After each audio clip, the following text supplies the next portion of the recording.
Entonces, para la primera pregunta, lo que tenemos que calcular es la frecuencia de rotación sobre la pista. ¿Ok? Es necesario también que empecemos por eh, colocar las unidades en, en el mismo sistema, ¿cierto? Es decir, las variables, mejor en el mismo sistema. La velocidad que aparece ahí es de 60 kilómetros por hora, por lo tanto, eso es lo primero que tengo que pasar. Los 60 kilómetros por hora los tenemos que pasar a metros por segundo. ¿Listo? Entonces, tendríamos 60 kilómetros por hora y hacemos nuestro factor de conversión. Entonces, primer factor de conversión, pasar de kilómetros a metros. Entonces, sabemos que 1000 metros equivalen a 1 kilómetro. Y el segundo factor de conversión es pasar eh, de horas a segundos. Sabemos que una hora equivale a 60 segundos. Perdón, a 3600 segundos. Entonces, eso sería igual a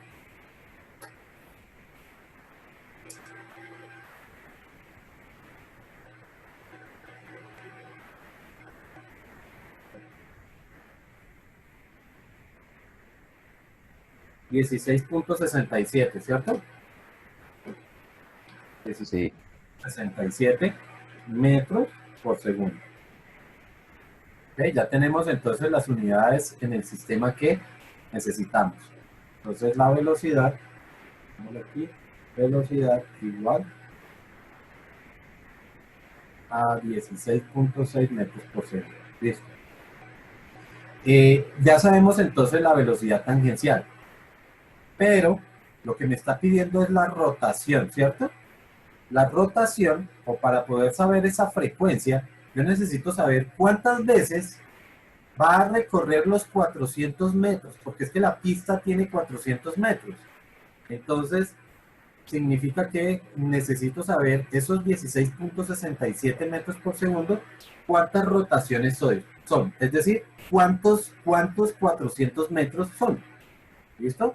Entonces, pues eso lo hacemos sencillamente haciendo la división de los 16, perdón, eh, los 16,67 metros por segundo, que es la velocidad, y lo dividimos entre los 400 metros que tiene la pista. ¿Ok? Y eso me va a dar, entonces, cuál es la rotación sobre la pista. Dividido 400. Bueno, en fracciones me queda de un 24avo, pues porque estoy utilizando todos los decimales. Pero ya en decimales quedaría 0.042 por redondeo. 0.042 revoluciones por segundo. ¿Sí quedó claro ese cálculo o tienen alguna duda? no, no, señor. Ok. Entonces, esta es la revolución sobre la pista. Sobre la pista, entonces realiza 0.042 revoluciones cada segundo. Y ahora entonces calculamos la frecuencia de la rueda, que es la segunda pregunta. Entonces, igual, sabemos que la frecuencia, que la velocidad angular es igual a la velocidad tangencial dividido entre el radio. ¿Ok? Entonces, velocidad angular sería igual a la velocidad que ya vimos que es de 16.67 dividido entre el radio, que son 40, bueno, 0.4 metros. ¿Ok? Entonces 1667 dividido entre 0.4 y eso da 41.675. Y estos serían entonces radianes por segundo, ¿no? Y con la velocidad angular podemos calcular la frecuencia. Sabemos que la frecuencia eh, sería igual a la velocidad angular dividido entre 2pi, ¿no? 2 por pi. Entonces, 6,63. la frecuencia sería igual a velocidad angular 41.675 dividido entre 2 por pi. ¿Cuánto dices que da? 6,63. 6,63 revoluciones por segundo. Y ahí estarían nuestras dos preguntas. ¿Alguna duda? Sí. Profe, un segundo, es que estoy pensándola porque estoy mirando lo que tengo acá. Se supone, o sea, arriba estamos hallando lo de la fórmula, ¿cierto? Perdón, lo de la frecuencia, en lo de la pista, o sea, hallamos lo mismo dos veces. Pero porque arriba no está lo de 2pi, o sea, no lo veo. Ah, ¿qué? A ver, lo que es que me toca hacerlo gráficamente aquí para que lo puedas ver. Voy a hacer un poquito en el tablero para que entiendan lo que estoy diciendo.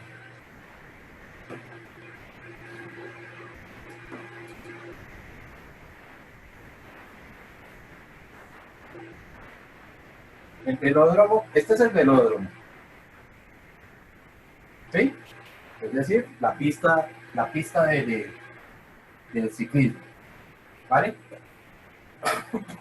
Y me dice que esa pista tiene 400, o sea que la longitud de esa pista es de 400 metros. ¿Está claro? Entonces, lo que yo tendría que ver, pues digamos que si hacemos un procedimiento un poco más extenso, lo que yo tengo que ver es que la velocidad es de 16.67, fue que quedamos, ¿cierto?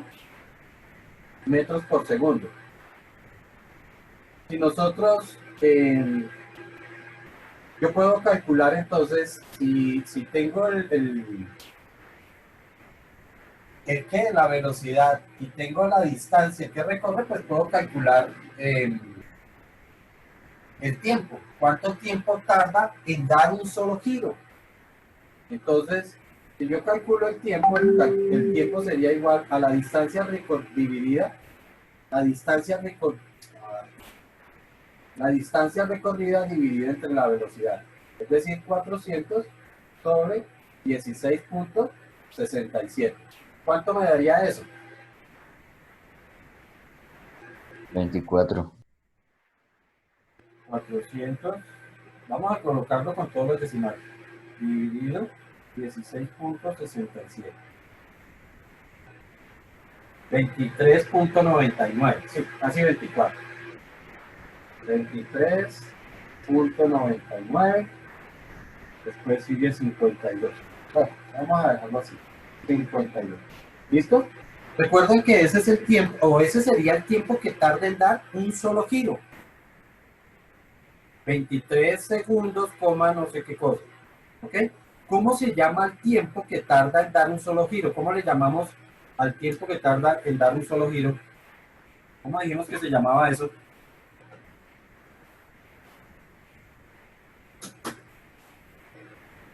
¿No recuerdan? Revolución.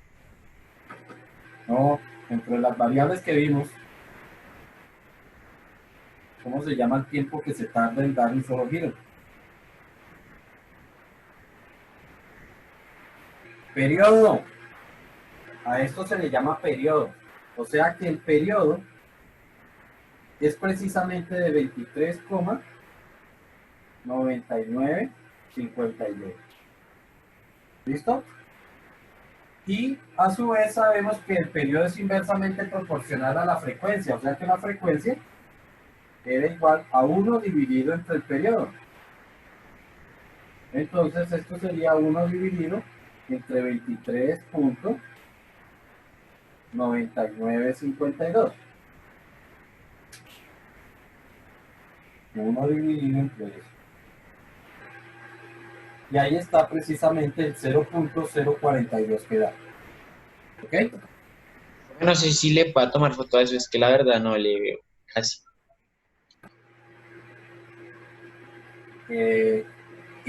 Pues aquí es donde yo lo tengo bastante nítido. Como está grabado, entonces te va a quedar en la grabación. Bueno, pues. Pero es que hay veces que, digamos, en la grabación, cuando también se te ve borroso, en la grabación también queda medio borroso. ¿Sí? Bueno, entonces, Sí, señor. el asunto es que si yo imprimo, lo que pasa es que yo aquí veo las imágenes todas al contrario. O sea, a mí el número me está apareciendo al contrario, no sé si me haga entender, Sí, sí, sí. Entiendo. como si fuera un espejo. Entonces, si yo le tomo la imagen, yo creo que me va a salir igual la imagen invertida. No creo, ¿por qué? ¿Será que Porque no toma screenshot con el compu ahí. si yo le tomo una impresión de pantallas para aquí?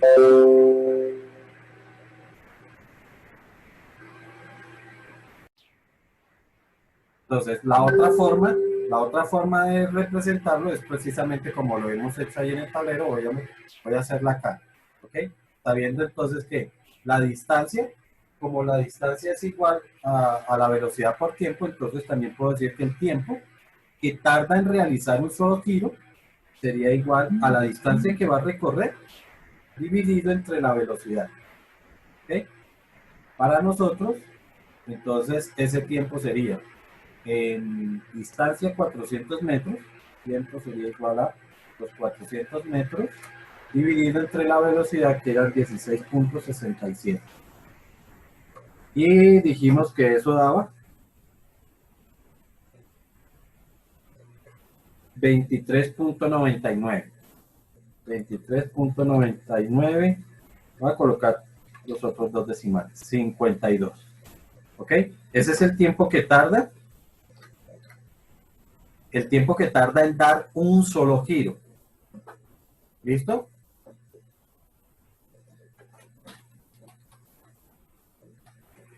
Y el tiempo que tarda en dar un solo giro también es del periodo. O sea que el periodo también corresponde a los 23.9952 segundos. Que acuérdense que esto lo representamos ahora sí con con la tecla, con la letra tau, que la representábamos como T mayúscula, ¿no? Y también dijimos entonces que como la frecuencia era inversa al periodo, es decir, que la frecuencia es igual a 1 sobre el periodo, entonces podemos decir que la frecuencia sería igual a 1 dividido entre 23.9952. Y eso da los 0.042 que teníamos anteriormente.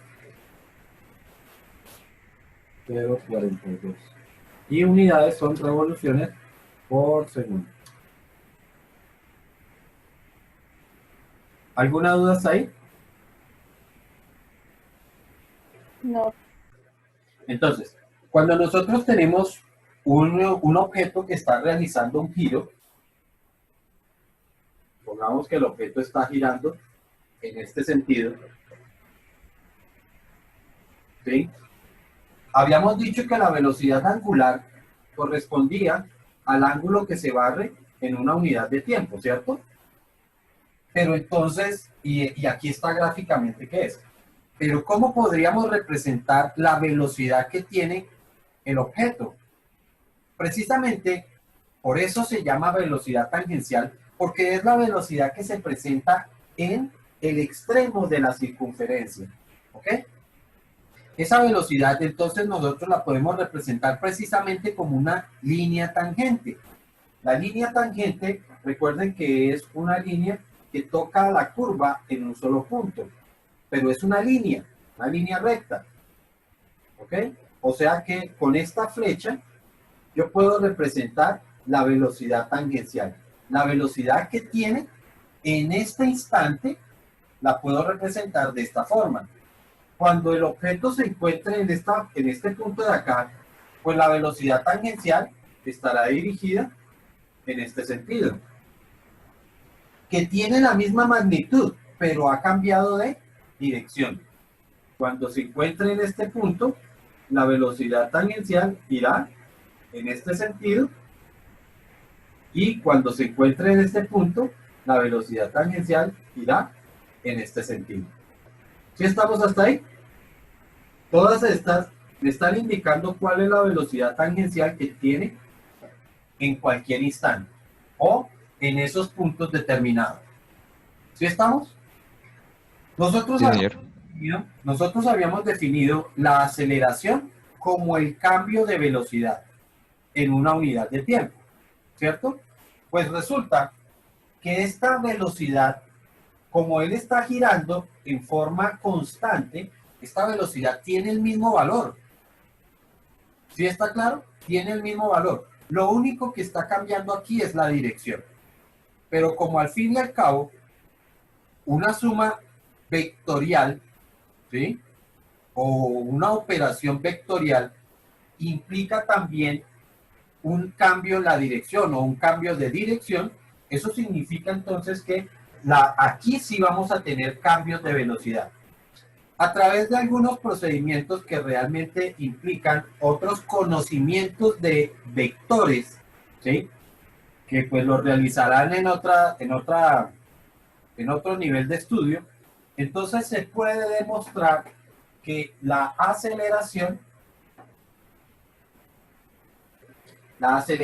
con la que se está moviendo esto se puede calcular como la velocidad tangencial elevada al cuadrado dividido entre el radio. ¿Sí estamos? Vuelvo y repito, para esto se requieren de otros conocimientos matemáticos, no de física, sino de matemáticos por los procedimientos vectoriales que toca hacer. ¿Ok? Entonces, la aceleración va a tener ese valor. Pero, ¿y cómo es esa aceleración? Recuerden que habíamos dicho que la aceleración tiene la misma dirección que la fuerza. ¿Ok? Entonces, si yo tengo esto aquí, si yo tengo esta velocidad así, ¿cómo tendría que aplicar la fuerza para que esto se convierta en esta velocidad? Es decir, para que una velocidad que va hacia arriba se convierta en una horizontal. Y entonces, en ese caso, des en cuenta que yo tendría que aplicar una fuerza que iría en sentido, o mejor, dirigida hacia el centro. ¿Ok? Yo tendría que aplicar una fuerza que iría dirigida hacia el centro para que esta velocidad cambie de esta dirección a esta otra dirección. Para cambiar la dirección de esta, ¿hacia dónde tengo que aplicar la fuerza? Pues otra vez la tengo que aplicar hacia abajo. ¿Listo? En este caso, para que coja hacia allá, la tendré que aplicar en este sentido, y para que coja en este, también tiene que estar en este sentido. ¿Ok? Como la aceleración tiene el mismo sentido de la fuerza, y la fuerza está dirigida hacia el centro, por eso a esta aceleración la llamamos aceleración centrípeta.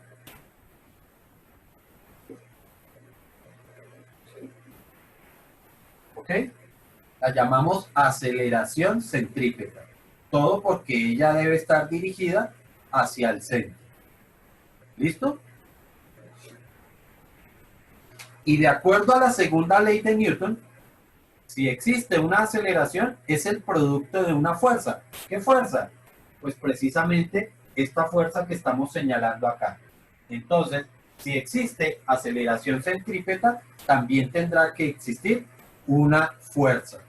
¿Listo? Todavía no vamos a ver cómo esa fuerza, porque vamos a ver que esa fuerza no es exactamente eso. ¿Ok? Bueno. O sea que estamos diciendo que este vector que estamos señalando aquí realmente corresponde es a una aceleración.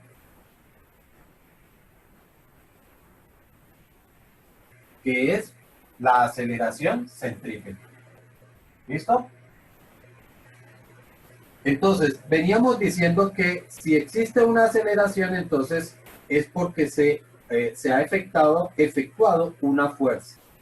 Y de acuerdo a la segunda ley de Newton, la fuerza es igual a la masa multiplicada por la aceleración. Pero como ya sabemos cuánto vale la aceleración, entonces podemos decir que la fuerza es igual a la masa multiplicada por la velocidad al cuadrado dividido entre R. ¿Ok? Ahora vamos a analizar esa fuerza, realmente esa fuerza cómo es. Cuando nosotros estamos en en los parques de diversiones, ¿cierto? Que estamos rotando, nosotros sentimos como que nuestro cuerpo tiende a salirse de la rotación.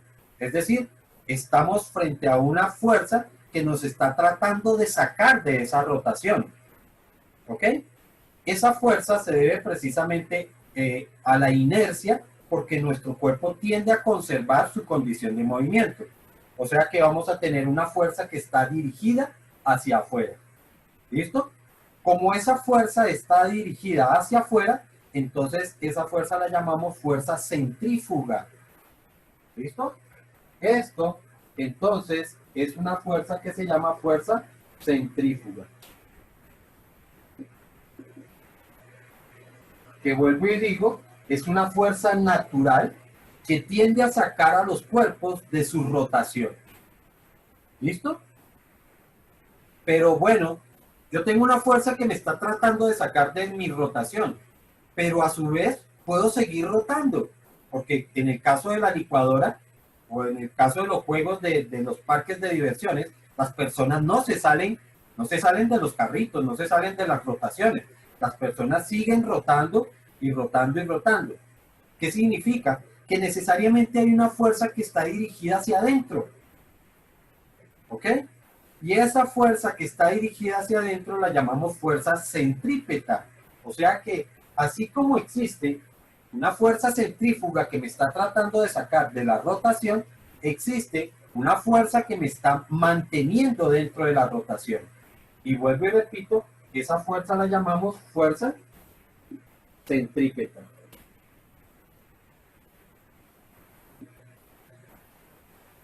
La fuerza centrípeta entonces no depende de una sola cosa, depende de la propia situación que tengamos. Si yo tengo, por ejemplo, se me perdió,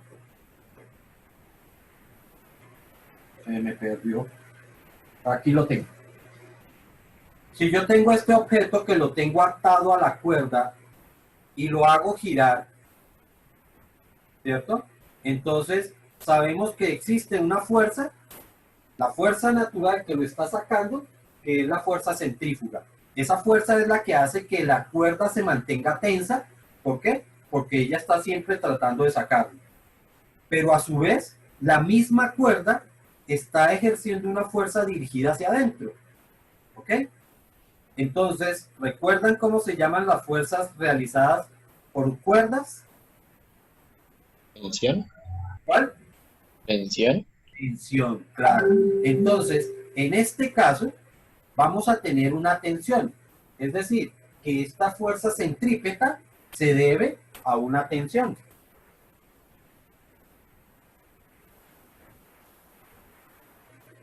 Pero no es el único caso. Ahora yo puedo tener otra situación donde tengo algo como un disco, ¿sí? Y coloco el objeto sobre el disco, ¿cierto? Y empiezo a hacerlo rotar. Igual, el objeto tendería a salirse de su rotación, pero en este caso la cuerda no lo mantiene pegado al disco, ¿cierto? ¿Qué lo mantiene pegado? ¿Qué fuerza será la que lo mantiene pegado en ese caso?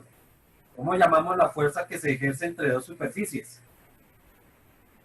Tensión, Fricción. fricción. En ese caso no hay cuerda, estoy hablando del disco que gira, pero en ese caso la cuerda no está aguantando al objeto. Resistencia, que no sé. Tensión no puede ser. Fricción. Fricción, correcto. La fricción, o sea que esa fuerza centrípeta también puede deberse a una fricción. ¿Ok? Entonces tenemos dos causas de esa fuerza centrípeta, pero también puede existir otra. Imagínense en ustedes o recuerden ustedes lo que pasa con la ropa dentro de la lavadora. La ropa, cuando el tambor empieza a girar, se está secando la ropa, entonces la ropa se pega a la pared del tambor de la lavadora, ¿cierto? Y esa superficie, recuerden que el rozamiento sería así, ¿sí? Esto es rozamiento, pero en este caso la ropa no trata de hacer esto, la ropa trata de salirse así, y la pared es la que la aguanta hacia adentro del tanque. ¿Cómo se llamará esa fuerza en ese caso? Porque la fuerza es perpendicular, ya no es paralela. Acuérdense que el rozamiento se da cuando la fuerza es así. Esto es fuerza de rozamiento. Pero cuando la fuerza es perpendicular, Atracción. no. Una fuerza perpendicular entre dos superficies, ¿cómo se llama? A ver si se acuerdan cuando la coloque así. Neutral. Eso no es la unidad, eso no es ninguna fuerza. ¿Normal? Normal, correcto. La normal es una fuerza que se produce entre dos superficies, pero en forma perpendicular. O sea que aquí tenemos tres causas distintas que me hacen mantener el cuerpo en la rotación. ¿Será que hay más? Sí. Fue una pregunta, ¿un frisbee qué fuerza tiene? ¿Cómo, perdón? ¿Un frisbee qué fuerza tiene? ¿Un frisbee qué fuerza tiene? O sea, cuando gira y uno lo lanza, ¿qué fuerza se produce ahí? Cuando gira. En el caso del frisbee, el frisbee está rotando, ¿cierto? El frisbee está rotando. Todas las partículas del frisbee están rotando al mismo tiempo, ¿cierto? Entonces, necesariamente tiene que haber una fuerza de cohesión entre las partículas del frisbee. Si no existiera la fuerza de cohesión, lo que ocurriría es que él tendería a destruirse, ¿sí? Traten de hacerlo, traten de hacer rotar algo que no tenga suficiente fuerza, que un material que no sea suficientemente sólido, y lo verán que cuando ustedes lo hacen rotar, el cuerpo tiende a desboronarse. ¿Ok? ¿Por qué? Porque no existe fuerza de cohesión entre las partículas. Aquí, el frisbee lo hace rotar exactamente eso, o mantiene, son esas fuerzas de cohesión que hay entre las partículas del cuerpo. ¿Ok? Bueno, profe, gracias. Les decía, ¿será que hay otras fuerzas que mantienen los cuerpos en rotación? ¿Qué pasará entonces con la Tierra alrededor del Sol? ¿Qué fuerza es la que hace que la Tierra no se salga de su rotación? ¿Cómo? Atracción. ¿Perdón? Atracción. Sí, pues, a ver, amor, esa es la dirección de la fuerza, pero no es un tipo de fuerza. La inercia. Inercia es un efecto de la fuerza, pero no es un tipo de fuerza.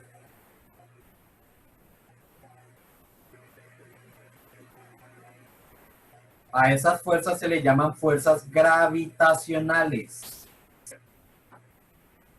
¿Ya habían escuchado la palabra? Sí. Esas fuerzas gravitacionales, desen cuenta que yo no necesito que haya un objeto que esté entre los dos cuerpos para que se esté presentando. Por ejemplo, en el caso de la tensión, yo necesito la cuerda para que me una los dos cuerpos, ¿cierto? En el caso de la fricción igual, yo necesito que los dos cuerpos estén en contacto para que haya fricción. O en el caso de la normal, igual tiene que haber fricción. Pero aquí no hay ningún cuerpo que esté uniendo a la Tierra con el Sol. No hay ningún cuerpo que esté uniendo a la Tierra para que no se salga de su rotación del Sol. ¿Ok? Estas fuerzas entonces se llaman fuerzas a distancia y se crean por algo que nosotros vamos a ver posteriormente, que se llaman campos. En este caso se llaman campos gravitacionales, ¿sí? Pero también existe el caso de los imanes, y en ese caso las fuerzas se llaman campos magnéticos. Y también existen campos eléctricos. Entonces, todos ese tipo de situaciones, de campos, que son, digamos, que alteraciones que se dan alrededor de los cuerpos, ¿sí? Son los que generan otro tipo de fuerzas que pueden ser fuerzas centrípetas. ¿Ok? Para que un cuerpo se mantenga en la rotación, lo que debe ocurrir es que la fuerza centrífuga debe ser inferior a la fuerza centrípeta. ¿Ok? Cuando esta fuerza sea mayor que esta, entonces el cuerpo se va a salir de su rotación. ¿Listo? En cualquier otro caso, el cuerpo va a mantenerse en la rotación. Así de sencillo. ¿Ok? Entonces, significa que para que un cuerpo se mantenga en rotación, significa que la fuerza centrífuga, vamos a escribirlo así, centrífuga, tiene que ser menor o igual a la fuerza centrípeta. ¿Ok? Para que se mantenga en la rotación. Ya sabemos que cuando esta fuerza fuera mayor que esta, pues entonces el cuerpo va a salir de la rotación. ¿Listo, muchachos? Sí, señor. Entonces, veamos el siguiente problema. Dice, una piedra de 0.8 kilogramos se ata a una cuerda ¿De cuántos kilogramos? de 0.8 kilogramos. ¿Ya ven más claro aquí o quieren que siga la pizarra? Así está bien. ¿Aquí está bien ahorita? Bueno. Listo, entonces. Vamos a escribir aquí los datos del problema. Una piedra de 0.8 kilogramos se ata a una cuerda de 50 centímetros, 0,5 metros, ¿cierto? Esta es la masa de la piedra y esta es la longitud de la cuerda. La longitud de la cuerda es de 0,5 metros.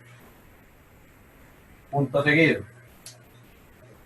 La piedra se hace rotar,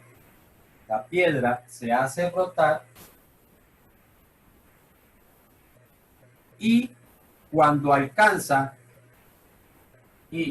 alcanza los 3,5 revoluciones por segundo, se rompe.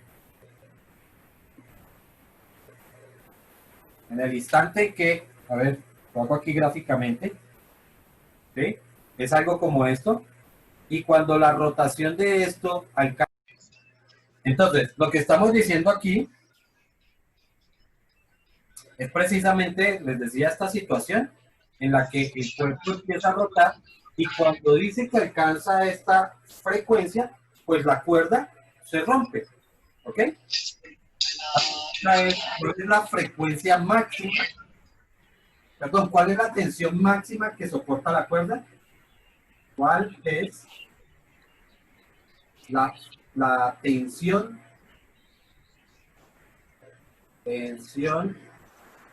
máxima que soporta? ¿Algo? No. Quería agradecerte por salvar a mi hija de esos asaltantes. ¿Cuándo fue eso? Ahora. ¿Quién es el que tiene el televisor prendido? Es verdad. Por el teatro en la 126 y Powell. El señor Cristian, Claro, lo siento. a ver si esta pilas de dónde está, hermanito. Entonces, la pregunta es, ¿cuál es la tensión máxima que soporta la cuerda? Yo lo que debo entender es, o sea, nosotros no hemos visto el concepto de límite, pero aquí voy a aproximarme a lo que es ese concepto. Yo lo que tengo que entender es que existe una milésima de unidad en la cual está pasando, está ocurriendo entre encontrar el valor máximo y pasar ese valor máximo. ¿Ok? Es una milésima, es algo muy finito. Entonces, como es algo tan finito, tan pequeño, ¿sí? Entonces puedo considerar que esos dos valores son iguales. Es decir, que el instante en el que se rompe la cuerda es el mismo instante donde la fuerza centrífuga es igual a la fuerza centrípeta. ¿Sí está claro? O sea, sí, se partió, o sea que en ese instante la fuerza centrífuga era mayor, pero fue tan ligeramente, o la diferencia es tan ligeramente pequeña que la podemos considerar como que es igual. ¿Ok? Vuelvo y digo, eso es un concepto que nosotros vamos a ver más adelante en matemáticas, ¿sí? Que es el concepto de límite, que es cuando uno dice que está aproximándose a algo, está muy cerca de algo. Está tan cerca de algo que yo puedo considerar que es ese valor. ¿Ok? Pero bueno, eso es otro concepto. Lo que me interesa ahorita es entender, es que entiendan esto, que en ese instante la diferencia va a ser tan pequeña que yo puedo considerar que sí son iguales. ¿Listo? Entonces, la fuerza centrípeta es precisamente la tensión de la cuerda. Y la fuerza centrífuga, pues la puedo calcular de esta forma. ¿Ok? Entonces sería la masa, que es la masa de la piedra, que son 0.8, multiplicado por la velocidad. Pero es que nosotros la velocidad la podemos calcular. Vamos haciendo por aquí.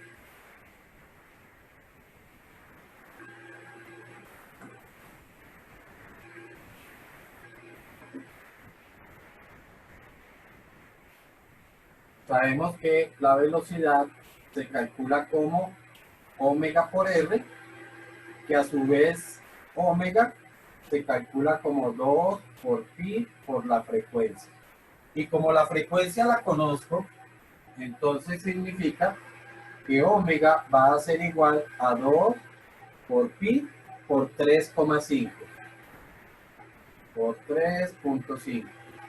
¿Sí? Si resolvemos esto, lo voy a dejar en términos de pi para no tener tantos decimales y para no estar redondeando. Me quedaría 2 por 3.5, esto sería 7 pi. O sea que la velocidad angular la puedo dejar como 7 pi. Y la velocidad tangencial es igual a omega multiplicado por r, ¿cierto? Y omega vale 7 pi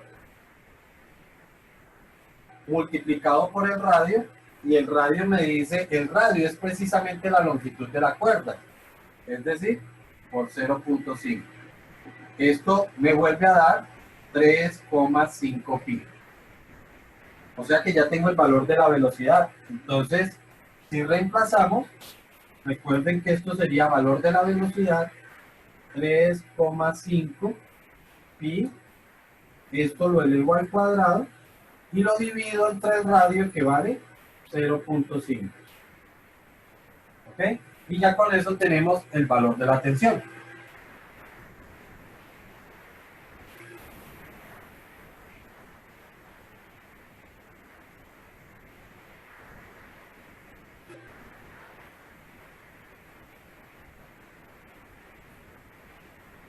Quedaría 193.44. 193,44. Y como la tensión es una fuerza, se expresa en newtons. ¿ok? Y esa sería la tensión máxima que alcanzaría la cuerda, 193.44 newtons.